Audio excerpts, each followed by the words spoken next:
మరి కాంగ్రెస్లో మరి తెలంగాణ ప్రదేశ్ కాంగ్రెస్ కమిటీ అని చెప్తున్నారు. మరి కలిసారా సీఎం గారిని, రేవంత్ రెడ్డి గారిని కలవడం జరిగింది?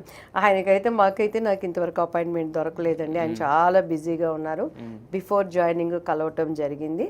అండ్ నేనైతే జాయిన్ అయిన వెంటనే స్టార్ క్యాంపెయినర్గా అండ్ ఎలక్షన్ మానిటరింగ్ కమిటీలో మనం చేయటం జరిగింది.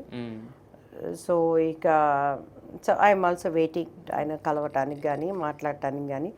మన పని ఏంటి అనే వితౌట్ డిజిగ్నేషన్ మనం వర్క్ చేయలేము. మరి have to wait and see. మరి అయితే అమ్మవారి అపరభక్తురాలైనటువంటి దివ్యవాణి గారు సడన్గా అంటే మతం మార్చుకోవడానికి రీజన్ ఏంటండి? తారక్, నేను మళ్ళీ చెప్తున్నాను, చాలామంది క్రైస్తత్వాన్ని మత మార్పిడి అని ఒక ముద్ర వేశారు. ఇట్స్ వెరీ అబద్ధం అన్నమాట. నేను ఎక్కడ నా మతాన్ని నేను మార్చుకోలేదు. నేను హిందుత్వం, భారతదేశంలో నేను పుట్టాను. హిందూ మీన్స్ ఏంటి నాకు అర్థం కాలేదు. అంటే హిందుత్వం అంటే మనం కొలిచే దైవాన్ని బట్టి మనం భారతదేశంలో పుట్టాను. I'm Indian. ఇండియన్ నేను మా క్యాస్ట్ బై బర్త్ నాకు వచ్చి మీ విఆర్ చౌదరీస్. నేను తప్పకుండా నేను మా సంప్రదాయాలని, నా భారతదేశం నాకు జరిపిన సంస్కృతిని నేను ఫాలో అవుతాను. క్రీస్తుని నేను నా స్వరక్షకుడిగా అంగీకరించాను. This is faithful walk, డివోషనల్గా.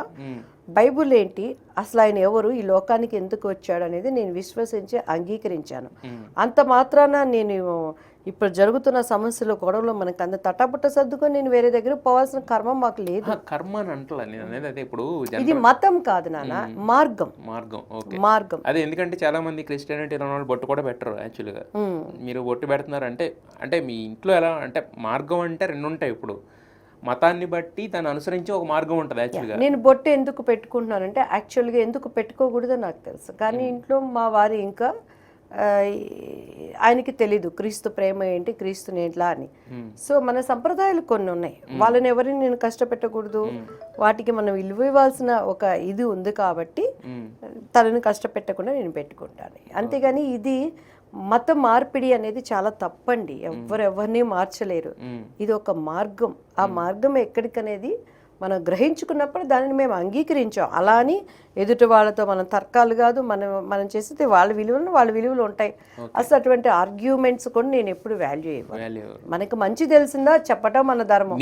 మీరు అనుకున్న మార్గంలో మీరు పోతున్నారు తప్ప వేరే వాళ్ళని మీ మార్గంలో అది చెప్పలేదు దేవుడు కూడా. ఇప్పుడు మంచి ఒకటి ఉందనుకోమ్మా, తారక్ ఇది మంచిదని చెప్తాను, వింటే మీ ఇష్టం, వినకపోతే that is only for you. దేవుడు ఎప్పుడు బలవంతం పెట్టాడు. అది మీరు చెప్పింది బాగానే ఉంది. కాకపోతే ఈ రోజుల్లో మనం చూస్తున్నాం, రీసెంట్గా జరిగింది కూడా ఒక మతోన్మాదం అనేది.